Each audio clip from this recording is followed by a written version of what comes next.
Listen closely. Closer.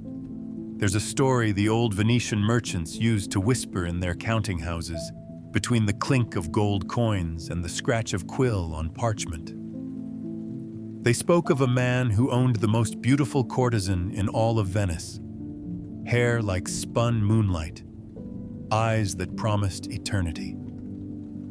Every night, he'd lock her in a room lined with mirrors, convinced that if she saw her own beauty reflected infinitely, she'd never want to leave. One morning, they found him dead in that same room, surrounded by shattered glass, his hands bleeding from trying to embrace 1,000 reflections that were never really there. You see, the velvet prison isn't built by your enemies. It's woven from your own desperate fingers, thread by thread, each strand a need you couldn't bear to release. The modern man sits in his apartment, thumb scrolling through dating apps like a gambler pulling slot machine levers, each swipe a prayer to the algorithm gods. Maybe this one, maybe this time. Maybe she'll fill the void that yawns wider with each passing validation. Schopenhauer called it the hedgehog's dilemma. Creatures seeking warmth, moving closer until their quills pierce each other, then backing away into the cold, forever oscillating between loneliness and pain. But here's what the old pessimist didn't tell you. Some hedgehogs learn to generate their own heat. Picture this. It's 3 a.m. The blue light from your phone screen makes your face look corpse-like in the darkness. You're drafting another message to someone who stopped responding 3 days ago. Each word you type is another bar in your cage. Each seen notification, another lock clicking shut. The scent of stale coffee mingles with the synthetic vanilla of a candle you bought to make your place seem inviting. But inviting to whom? To the woman who'll finally see your worth? To the reflection in your bathroom mirror that stopped recognizing you months ago? A 2024 study from the Journal of Behavioral Addiction found that men who compulsively seek romantic validation show the same neurological patterns as cocaine addicts, the same dopamine desperation, the same tolerance building, the same withdrawal shakes when the supply runs dry. But cocaine, at least, is honest about what it is. There's an old Tibetan parable about a monk who spent 40 years meditating in a cave, seeking enlightenment. When he finally emerged, the villagers asked what wisdom he'd found. He laughed, a sound like wind through dead leaves, and said, "I learned that the cave was never keeping me in. I was keeping myself there, terrified of what I'd become without my suffering." Do you smell that? That's the musty perfume of your own longing, fermenting in the sealed jar of your chest. Every woman you've ever texted at 2 a.m., every "I miss you" sent to someone who's already forgotten your middle name. These aren't love letters. They're ransom notes you're writing to yourself, demanding payment for a hostage that was never taken. The velvet prison feels so soft, doesn't it? Like being strangled by silk scarves, like drowning in honey. The bars are made of your own ribs, bent outward, reaching for something, anything, to complete the cathedral of your emptiness. But here's the terrible secret that Machiavelli knew, that Nietzsche danced with in his madness, that every man discovers in the mirror at 3 a.m. when the mask finally cracks. The door was never locked. You've been sitting in an open cage, wings clipped by your own desperate hands, singing the same song to an audience that left the theater years ago. The stage lights are just the flames from bridges you burned, trying to trap someone on your island. But islands, my friend, are just mountains that drown themselves trying to kiss the sky. Tell me, and be honest, because the darkness already knows. When was the last time you went a full week without checking if she watched your story? When did your worth become a notification, your value a read receipt? The man who needs nothing doesn't live in absence. He lives in presence, present to the oak tree quality of his own solitude. to the way morning light falls across an empty bed like a blessing rather than an accusation. He's learned what the Venetian merchant never could: that mirrors multiply illusions, but solitude reveals truth. And the truth? The truth tastes like black coffee at dawn, bitter and necessary, waking you to a world where you're already whole, already enough, already free. The cage dissolves the moment you stop rattling its bars.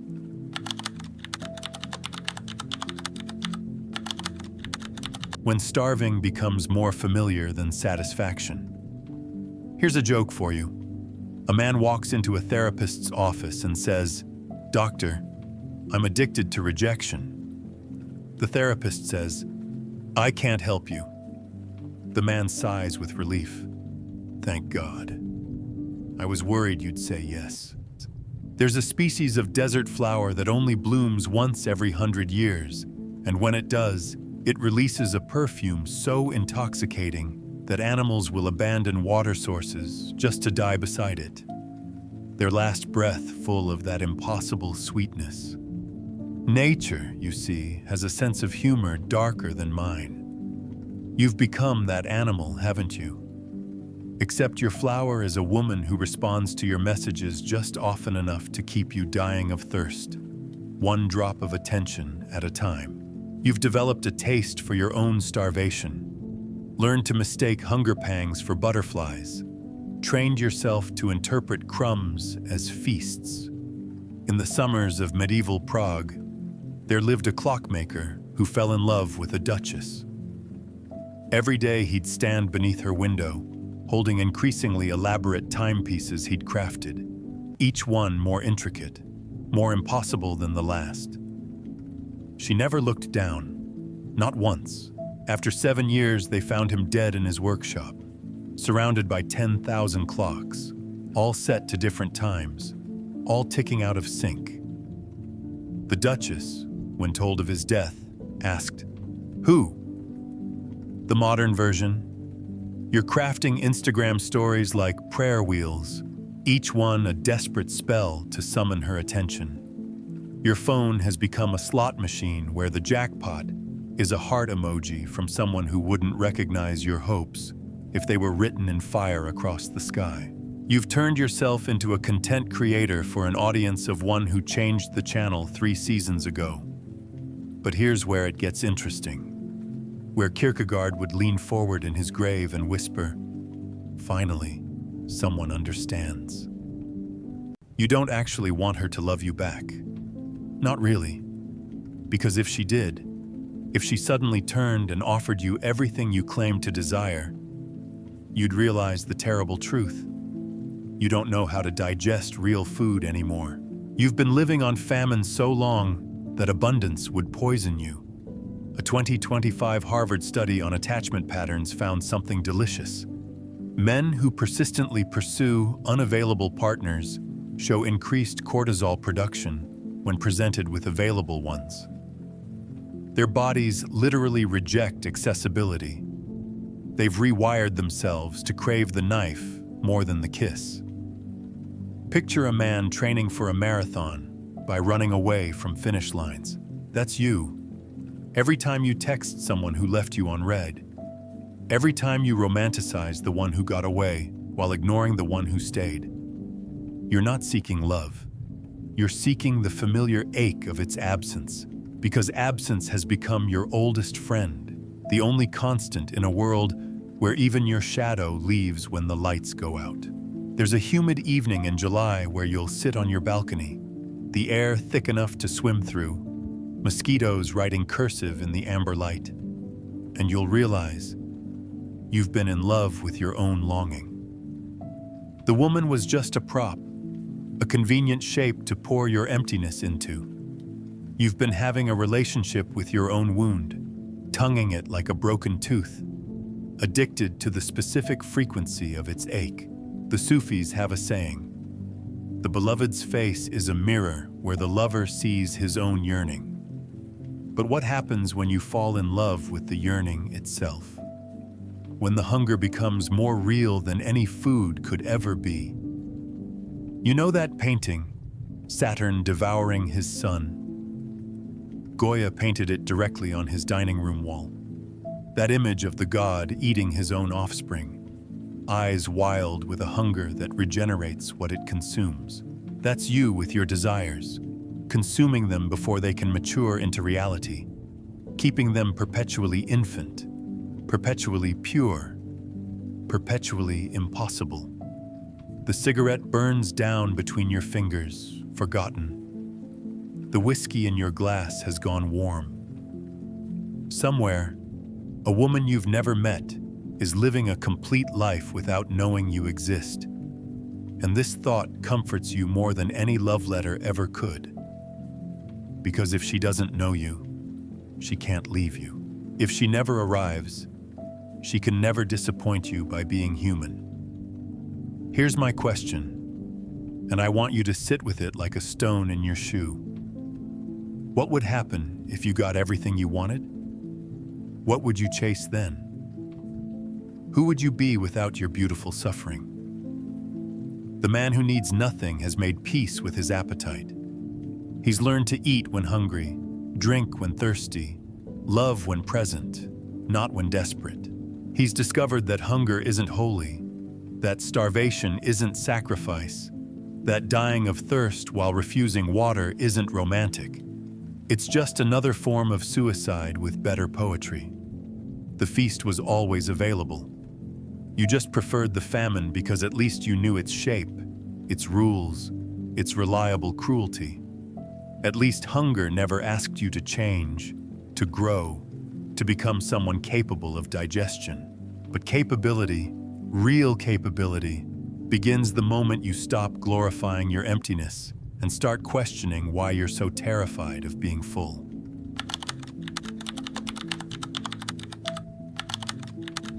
Where every man performs for an audience that was never watching. In the autumn of 1891, a Russian ballet dancer named Vaslav performed for an empty theater every night for 3 months. The revolution had taken his audience, but he kept dancing, kept leaping, kept bleeding through his shoes onto the stage. When they finally found him, collapsed in the orchestra pit, he was smiling. "The shadows," he whispered. "The shadows applauded." You're still dancing, aren't you? Still performing masculinity like it's a one-man show, where the script was written by dead men who never loved anything but their own reflections. Look at you, curating your life like a museum nobody asked to visit, polishing your personality like armor for a war that ended before you were born. The gym at 5 a.m. where you lift weights to become heavy enough to matter. The cologne that costs more than some families spend on food. It's bergamot and sandalwood promising to make you memorable to women who've already forgotten your name. The leather jacket that whispers dangerous while you apologize to customer service representatives and sleep with a nightlight shaped like the moon. Here's what Nietzsche understood while he was going mad, hugging that horse in Turin. We're all actors who've forgotten we're acting, so committed to our roles that we've mistaken the costume for skin. You've been method acting confident man so long that you've forgotten what your real voice sounds like. The one that breaks when nobody's listening. The one that asks the ceiling at 4 a.m. why nothing ever feels like enough. There's a Japanese concept, hona and tatamai, the true self and the facade self. But what happens when you've worn the mask so long that your face has grown to fit it? What happens when the performance becomes more real than the performer? I'll tell you what happens. You become a ghost haunting your own life. You know that feeling when you're at a party, drink in hand, surrounded by people, and suddenly you see yourself from outside, like you're floating above, watching this stranger wear your face, speak with your voice, laugh at jokes you don't understand. That's not dissociation, my friend. That's clarity. That's the moment the stage lights flicker and you realize you've been performing for mannequins, that the laughter is just a laugh track, that the whole world is a theater where everyone's acting and nobody's watching. A 2024 study on male identity performance found that men spend an average of 3.7 hours daily maintaining their public persona. That's 56 days a year, pretending to be someone you think others want you to be. 56 days of your one wild and precious life spent as an understudy in your own existence. The October wind rattles your windows like applause. Your apartment smells of coffee and that specific loneliness that comes from performing confidence while dying of doubt. You've got 47 matches on dating apps, each profile crafted to attract women you wouldn't recognize in daylight. Each bio a fiction about a man you've never been. Loves adventure. Hasn't left the city in 2 years. Passionate about life. Can't remember the last time something moved you to tears that wasn't your own reflection. Here's a secret the old shamans knew. Shadows have weight. Every false self you project creates a shadow self that feeds on your authenticity, grows fat on your compromises. You've created so many versions of yourself for so many different audiences that you're now a hall of mirrors with no original to reflect. Remember Plato's cave? Those prisoners watching shadows on the wall, thinking that's reality? You're not the prisoner, brother. You're the shadow. You're what happens when someone mistakes the projection for the person. When the performance runs so long that the actor forgets there's an exit. But here, lean in close because this is where the knife twists into something like hope. There's a beautiful terror in realizing you're performing for no one. That freedom you feel when you're completely alone, when you can finally drop the act. That's not loneliness. That's the first honest breath you've taken all day. That's your real face remembering how to move without choreography. The man who needs nothing has stopped auditioning for a role in other people's lives. He's burned the script, dismantled the stage, sent the audience home. He sits in the empty theater of his solitude, and for the first time, he's not performing. He's just existing, raw and unwitnessed, and finally, devastatingly real. So here's my challenge. And it's going to hurt. Go stand in front of a mirror tonight. Look yourself in the eyes. Really look. And tell yourself one true thing. Not something impressive, not something curated, not something you'd put in a bio. One true, pathetic, beautiful human thing. Watch how hard it is. Watch how your face wants to perform even for yourself. Watch how terrifying honesty becomes when you've been lying for so long, you've forgotten what truth tastes like. The shadows don't need your performance. They never did. They were always just the darkness cast by your own desperate light, trying to illuminate a stage that was always empty, for an audience that was always you. Stop dancing for ghosts. The music ended years ago, and the silence, that terrible, gorgeous silence, is trying to teach you something about who you are when nobody's watching, when nobody's applauding, when you're just a man, alone with his truth, discovering that authentic solitude is worth more than 1,000 performed connections. The show's over. Time to go home. Time to become real.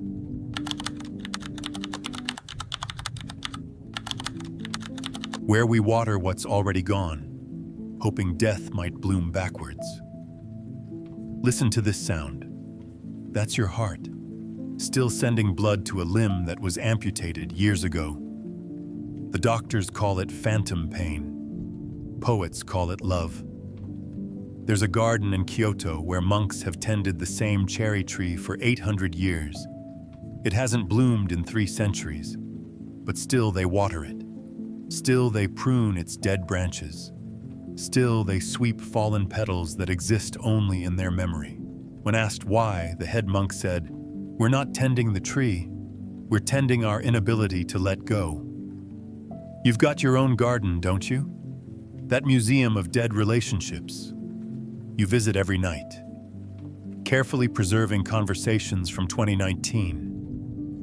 screenshots from when she still used heart emojis, voicemails you've transferred across 3 phones like holy relics. You're a curator of conclusion, an archaeologist of your own endings, brushing dust off bones and calling it intimacy. She's been gone for, what, 2 years? 3? But you still sleep on your side of the bed. Still buy that brand of oat milk she liked. Still pause Netflix at the episodes she hasn't seen, as if she might walk through the door. Apologize for being late. Curl into that specific spot where your arm meets your chest. That hollow that's been empty so long, it's developed its own ecosystem of grief. Here's what Schopenhauer would tell you if he could see you now, scrolling through her Instagram at 2 a.m., noting every new man who appears, cataloging changes in her smile. We forfeit 3/4 of ourselves to be like other people, and the remaining quarter we sacrifice to remember who we used to be with them. The rain sounds different when you're listening for footsteps that won't come. Food tastes different when you're cooking for one, but buying for 2. The whole world becomes a memorial to something that maybe never existed the way you remember it. Because memory, that beautiful liar, has been editing the footage, color-correcting the past, until even the fights seem romantic. Until even the leaving seems like foreplay for a return that exists only in the fever dream of your longing. A 2025 neuroscience study from Oxford found that men hold on to relationship memories 40% longer than women. That masculine brains literally form deeper grooves around romantic loss, like a record that skips on the same bar of the same song until the needle carves a canyon too deep to escape.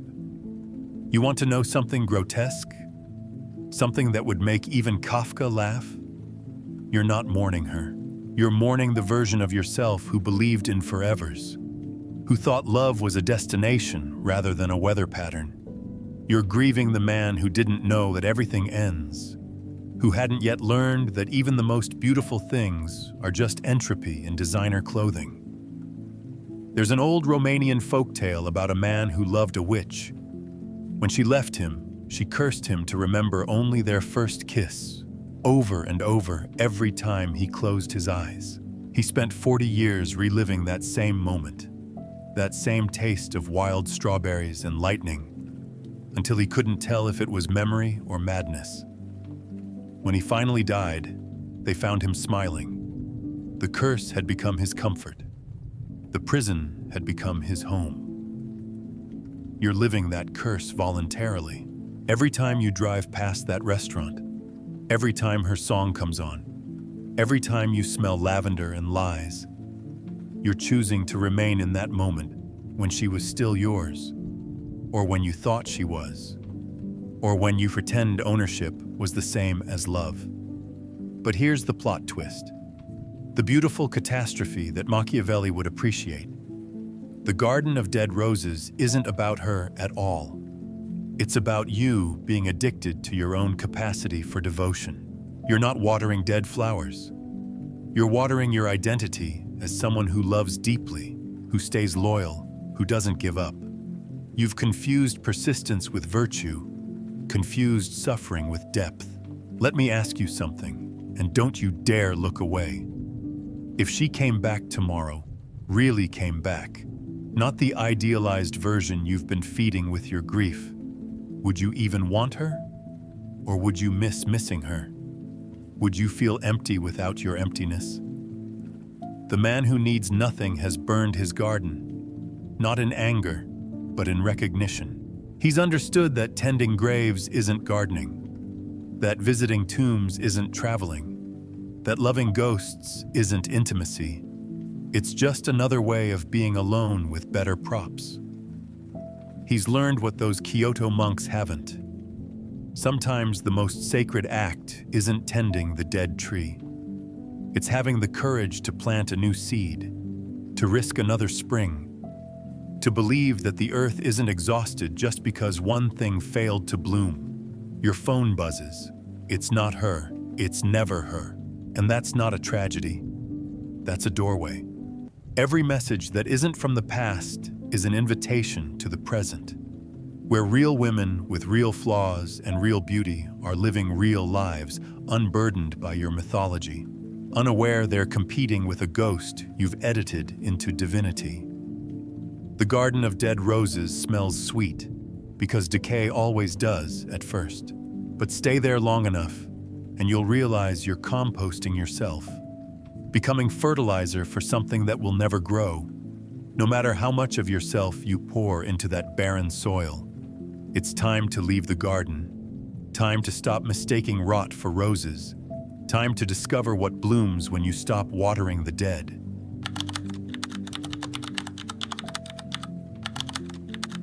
Where suffering becomes your last remaining virtue. There was a man in ancient Persia who hammered a nail through his own hand every morning. When asked why, he said, "So I know I'm real." When told he could simply look in a mirror, he laughed. Mirrors show faces. Pain shows truth. Congratulations. You've become that man, except your nails are text messages to people who don't care. Job applications for positions that will devour you. Relationships you enter already knowing the exit. You've built an entire identity around your wounds. A personality from scar tissue, a philosophy from your failures. You wear your damage like designer clothing, your trauma like a Rolex that only tells time in past tense. The candle on your nightstand has burned down to nothing, wax pooling like the remnants of prayers you've forgotten the words to. It's 4:17 a.m., that specific minute when the world feels most honest, when even the darkness gets tired of pretending. Your sheets smell like the sweat of nightmares you can't quite remember. Dreams where you're always running towards something that runs faster. You've become so fluent in the language of lack that abundance sounds like a foreign tongue. You've memorized every way to say, "I'm broken," but forgotten how to pronounce, "I'm healing." Your suffering has become your resume, your pain, your only credential in a world that rewards whoever bleeds most beautifully. Here's what Marcus Aurelius didn't write in his Meditations, what he saved for the nights when even emperors feel like beggars. We choose our chains because at least chains are certain. At least chains never leave. At least chains never disappoint us by turning into wings. You know what's truly obscene? You're proud of it. Proud of how much you can endure, how much rejection you can swallow, how many times you can be broken and still function. You've turned endurance into identity, survival into personality. You're the man who boasts about working 80-hour weeks, about sleeping 4 hours a night, about how you don't need anyone, not realizing you're bragging about your own slow suicide. A 2024 Stanford study on masculine suffering found something delicious. Men who identify primarily through their struggles show activation in the same brain regions as religious ecstasy. You're literally getting high on your own crown of thorns, addicted to the rush of martyrdom, the sweet sting of self-crucifixion. There's a species of tree that only grows in forest fires, that needs destruction to germinate. You've become that tree, setting yourself ablaze just to feel yourself growing, mistaking the smell of your own burning for the incense of transformation. But here's what those trees don't tell you. They grow alone, always alone, surrounded by ash and calling it a forest. The summer humidity presses against your windows like the breath of someone who's given up trying to get in. Your coffee's gone cold again. You've trained yourself to prefer it that way because disappointment has become your comfort zone, and comfort has become your enemy. You've declared war on your own happiness, and you're winning. Kierkegaard wrote, "The most painful state of being is remembering the future, particularly the one you'll never have." But you've gone one better. You're creating a future made entirely of pain, just so you'll have something familiar to remember. Here's the question that will crack you open if you let it. Who would you be without your suffering? Strip away the heartbreak, the rejection, the failure, the grinding exhaustion you wear like medals. What's left? Do you even exist without your wounds? Or have you become nothing but the shape of what's hurt you? But listen closer now, because this is where the real revolution begins, where Machiavelli's final law reveals its true face. The man who needs nothing, including his own suffering, becomes untouchable. Not because he's hard, but because he's fluid. Not because he's strong, but because he's surrendered. He's realized that his crown of thorns was never a crown at all. Just a habit he forgot to break. A costume he forgot to remove.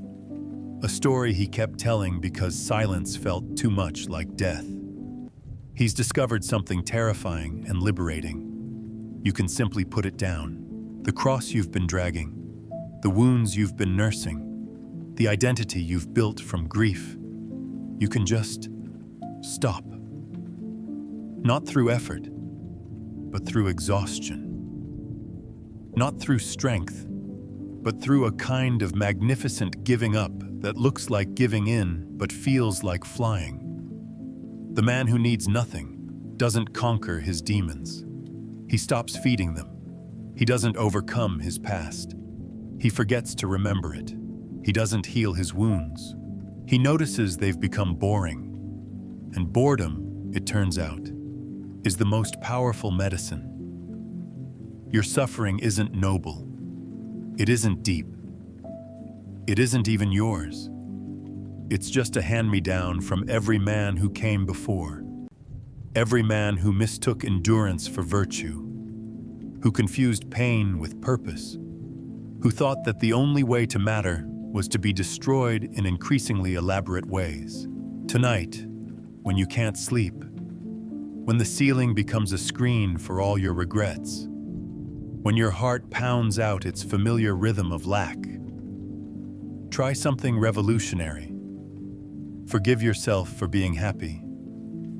Give yourself permission to put down the nails, to take off the crown, to walk away from the cross you carved from your own bones.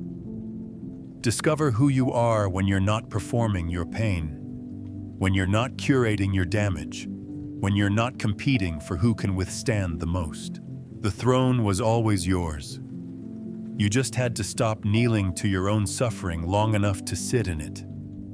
The man who needs nothing, not even his own pain, controls everything, starting with himself.